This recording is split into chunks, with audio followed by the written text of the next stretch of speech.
بسم اللہ الرحمن الرحیم. السلام علیکم ویورز. پروگرام میں خوش آمدید. میں ہوں حیدر حیات خان. ملک میں گزشتہ چند سالوں سے سیاسی معاملات بڑی تیزی سے تبدیل ہو رہے ہیں اور لگ یہ رہا ہے کہ چیزیں شاید کسی کی کنٹرول میں نہیں ہیں.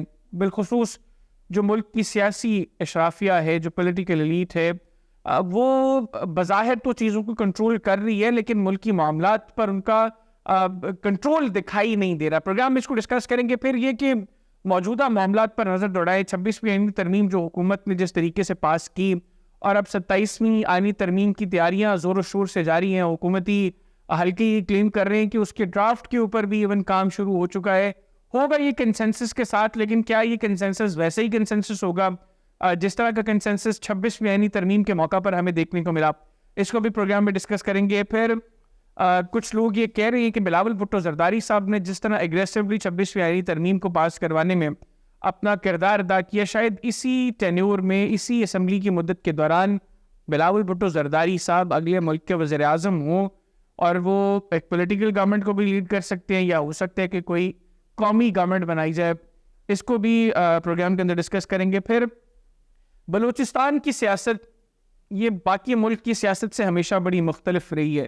موجودہ حالات میں بلوچستان کے سیاستدان کس طریقے سے استعمال ہو رہے ہیں, اس کو بھی ڈسکس کریں گے. ان تمام چیزوں کو ڈسکس کرنے کے لیے میرے ساتھ موجود ہیں سابق وزیر اعلیٰ بلوچستان نواب ڈاکٹر غوث بخش بارودی صاحب.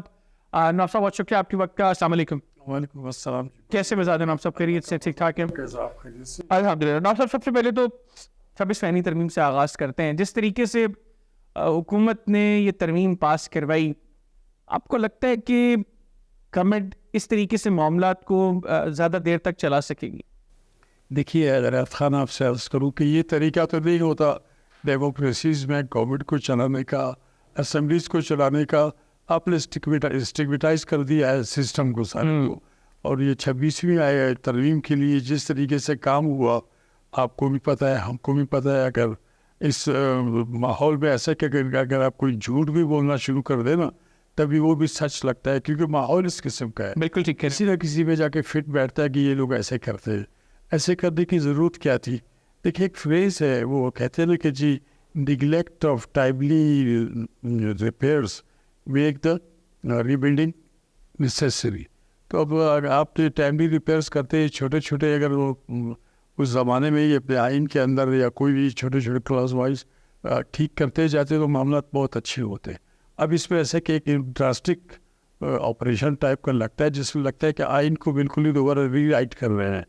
جب ری رائٹ کرنا ہے تو پھر سوچ سمجھ کے ری رائٹ کیجیے گا. 1 یا 2 یا 3 جو کلاسز وہ اپنی جگہ پہ تھے, پھر آپ سے ایک لکیریں رہ گئے. جب آپ نے لکیریں رہ گئے تو پھر اس کے بعد دوبارہ پھر بھی کہتے ہیں کہ 27ویں میں لا کے ٹھیک کر دیں گے اس کو. پھر 27ویں میں بھی کچھ رہ جائے گے. کہ پاور گیم جو ہوتی ہے, پاور گیم میں آپ کو پتہ ہے کہ اس کے اندر بلو دا بیلٹ بھی جانا پڑتا ہے, فاؤلز بھی ہوتے ہیں, سب فاؤل بھی ہے سارے کا سارا, اور بلو دا بیلٹ بھی ہے سارے کا سارا. تو کہنے کا مطلب یہ ہے کہ جب ایسے ہوتا ہے تو اگر آپ کی جو ڈیموکریسی پہلے ہی ڈیولپ نہیں ہوئی, ہماری ڈیموکریسی کیوں ڈیولپ نہیں ہوئی اس لیے. اچھا نواب صاحب, قطع کلامی کی معذرت, یہ حکومت جس طریقے سے یہ سارے معاملات کر رہی ہے, عوام تو اس کو ایکسیپٹ نہیں کر رہی ہے حکومتی طریقہ کار کو. حکومتی حلقوں کو یہ دکھائی نہیں دے رہا کہ یہ جس طریقے سے معاملات کو لے کر آگے بڑھ رہے ہیں, جو ان کی رہی صحیح ساکھ ہے عوام میں, وہ بھی اس سے تباہ ہو رہی ہے. یقیناً دیکھیں ہائیلی فریجائل ہوگی یہ ساکھ ان کی. ہائیلی فریجائل چیز ایسی ہوتی ہے حیدرآباد خان کہ اگر آپ اس سے گر گئی تو ٹوٹ جائے گی. کچھ ایسی بھی چیزیں ہوتی ہیں جو ٹائم پورا ہوتی ہے, فریجلٹی کا ٹائم پورا ہو گیا, وہ خود چھناکے کے ساتھ پڑی ہوئی ٹوٹ جاتی ہے. پتہ نہیں یہ پڑے پڑے ٹوٹیں گی کہ ٹائم پورا ہو رہا ہے ان کا. لگتا ہے ایسے ہی پڑے پڑے ٹوٹے گی. مطلب عوام بیچاری کیا کرے, عوام تو کچھ نہیں کر سکتی. عوام آپ کو ووٹ دیتی ہے, آپ کو لاتی ہے آگے, چاہتی آپ کو ہے. آ جاتا ہوں میں, میرے پیچھے ظاہر ہے کوئی نہ کوئی فرینکنسٹائن ہے جو کہ بناتا جا رہا ہے, کیا کہتے ہیں مانسٹرز بناتا جا رہا ہے, اور مانسٹرز ملک کے لیے مصیبت بن گیا ہے. جی اب کیا کریں گے؟ پولیٹیکل پارٹیز میں ہمیشہ سے کہتا ہوں کہ دے ہیو فیلڈ. اس لیے فیل ہو گئی کہ حیدرآباد خان, میں آپ سے عرض کروں کہ پاکستان جب بنا اس کے بعد نیشنل کریکٹرز ہوتے ہیں, ہر قوم کے کچھ نہ کچھ اپنے طریقے. بالکل جی, اپنے طور طریقے. ہم نے نہیں نیشنل